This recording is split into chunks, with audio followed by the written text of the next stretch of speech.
probably get familiar. So if you don't know by now, then you should probably get familiar. So if you don't know by now, then you should probably get familiar. Hey there, good morning, good afternoon, good evening. So again, to go Benitha and the background video for the channel. So guys, today's video, I'm going to show you guys how it rains here, and nyine ukuntu imvura hano igwa ikaduteza ibiza. Murumva? Yo, this is so annoying. Urumva ko twe duturiye ahantu. Okay, sinzi menye ikibazo cy'abantu bubatse. I think so, but I don't know. Kuvuga ngo nyine the other side, because there are only two laws for nyine ukuntu nyine zubatse, sibyo? Izi the hostels. Hama for the people bari hepfo yacu niho hakundaga nyine kuva byatatu kuvuga oh my gosh, you guys mu bahantu hari muharamuva iki niki, urumva? But now it has reciprocated to our side. Now I'm going to show you how it rains here and it causes disasters, floods here. So you guys, any advice mumbwira ukuntu umuntu azabigenza bino bintu? But I'm thinking of doing a DIY. As you all know me, I'm a DIY person, okay? So ngiye kuzakora DIY, and don't judge me, okay? If I do it and show you guys, don't ever judge me, because no debris, okay? So I'm going to show you like the whole footages, like nko muri kubibona. That's the window of my side, okay? Nukuvuga ngo wahashyira iki? Wahashyira ngo itorosho ngo iki ntacyo bivuze. You guys yo wisanga uri mu mazi, nukujya mu mazi. So here is the scenario, okay? Dore ingi actually it's raining outside. Can you see that, okay? So nukuvuga ngo ayo mazi avuye, the water here, like rain water, enters this side, and nukuvuga ngo anga twashyize itorosho kugira ngo n'amazi najya ava ngo ntatoyesha. But see what has happened to our bedroom now. Undebere amazi, let me just zoom for you, okay?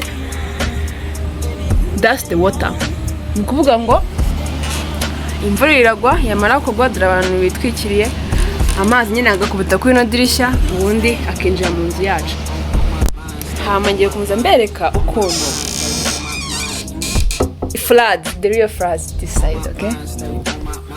I'm going to put a flashlight ubundi mbereke. So you guys murebe, sibyo? Mundebe amazi ari hara munsi. Mundebe rukuri, mundebe ino nyanja twogamo. Ubu ni kurya amazi. Do. See the disaster. Like, see the disaster there. Mundebe. Ayo sina amazi. And that means it's the daily disasters we always receive nowadays. So that's the mess I've been telling you guys. Nukuvuga ngo amazi yagiye araza aramanuka agira hano ara yose n'amazi muri kubona, and boom. But that was the mess I was telling you.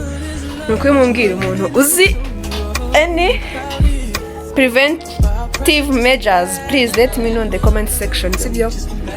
And for me, I'm thinking of doing something DIY, because do it yourself, because you all know I'm a DIY person, okay? So I'm going to do it vuba nga as soon as possible, kuko twazasaga yaruzuye ikamera nka piscine. So that's the thing and the updates. Abantu mutihuye rwose mwararushye pese. Ngo urwana amazi ukoropa. Cyo kuze bino bintu ni sawa tumuntu agira ukoropa buri munsi, each and every day. So I'm thinking of doing a DIY thing over onto that windows, both two windows, because our room is composed of two windows. So that's what I'm thinking about right now, and I will show you guys, okay? I will try to film it, and I teach you a little bit of a DIY ni nko debris, okay? So yeah, I will film it, and so that's the update, and that's a small vlog, unexpected one. I wasn't planning that already, but I was like, let me share with you our life, a student life in hostel when it rains. Okay, so don't forget to subscribe, like, share, comment. Mumbwire no kuri iyo reviews, sibyo? Mumbwire ukuntu mugenze iyo imvura iguye ubundi katoha icyuma cyose kikuzura amazi binyuze mu madirishya. Mumbwire ukuntu mugenze. How do you guys combat that? Kindi you like, you share, kubera ko next iyi video nzakora DIY ubundi mbereke uko nyine like on the debris as a student, okay, living in hostels. So today it's most let me see, kabiri, we are Tuesday, and we were having classes, but it rained heavily, so we're not going to go there. Inshallah, nashaka kwigumira hano tumo turatekereza, tumo tura brainstorming about no kuvuga ngo rero muze you subscribe, you like, you share, you comment, mumbwire mwe ukuntu mubigenza, sibyo? And don't forget to turn on all notifications, and so that you get notified first mugihe na upload the video, sibyo? And without yapping more, let me just wrap by here, and I will see you in the next vlog video. In the meantime, I'm finding like a one-line video series I'm going to be doing. So if you have any nyine uko bitekereza uko byumva, let me know in the comment section the kind of video I can do for you. Okay, so by now I'm going to stop by here and say my God. Yeah, as I was saying, let me stop by here, and I will see you guys in the next. Yeah, let me stop by here, and I will see you in the next vlog video. Okay, so stay blessed, stay hardworking, stay fruitful, stay courageous, and so bye.